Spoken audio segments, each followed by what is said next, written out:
Labadiena, gerbimieji žiūrovai. Šiandien mes su jumis Mažeikiuose, kur netrukus Mažeikių stadione troli vyresni. Ten dešiniame krašte gali būti pavojinga situacija. Perdavimas Emilis Urbonas.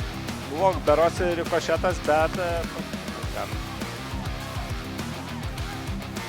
kamuolys lieka. B smūgis kairė koja ir labai pavojinga situacija. Teisėjas leidė tęsti rungtynes, bet to dar ir atmosfera valdė kamuolį, o dabar jau kontrataka ir ji gali būti labai pavojinga. Prie baudos aikštelės smūgis ir pirmasis įvartis. Pirmasis įvartis šios dienos rungtynėse. Hegelman P žaidžia labai drąsiai. Kartais paspaudžia takoje pušybė. Geras perdavimas ir Beka. Vėl Beka Pilipanės, smūgis atremė jį.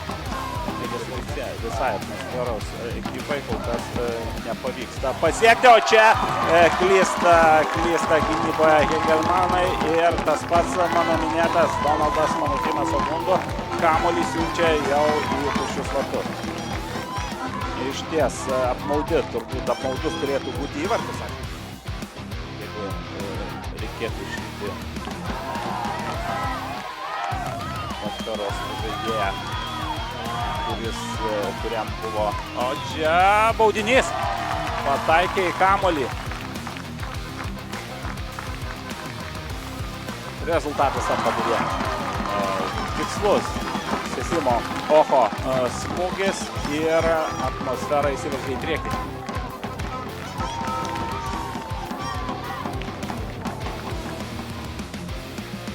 Pelnė įvartį, kas be ko.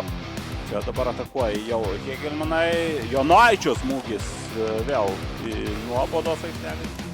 Jau prie baudos aikštelės gerai apsisuka Jankauskas. Jankauskas smūgis dešinė koja ir visai nedaug trūko Jurgiui, kad reikia pasakyti, kad antrajame kėlinyje, ypač antroje pusėje, vis tik tai atmosfera jau žaidžia kur kas geriau. Dabar pavojinga situacija, bet Egidijui Grickui aikštę įmest kamuolį įgyja teisę Mažeikių atmosferą, bet to daryti nereikia, nes aidi finalinis rungtynių teisėjo švilpukas, skelbiantis, kad atmosfera pasiekė nelengva, tačiau revanšą vis tik.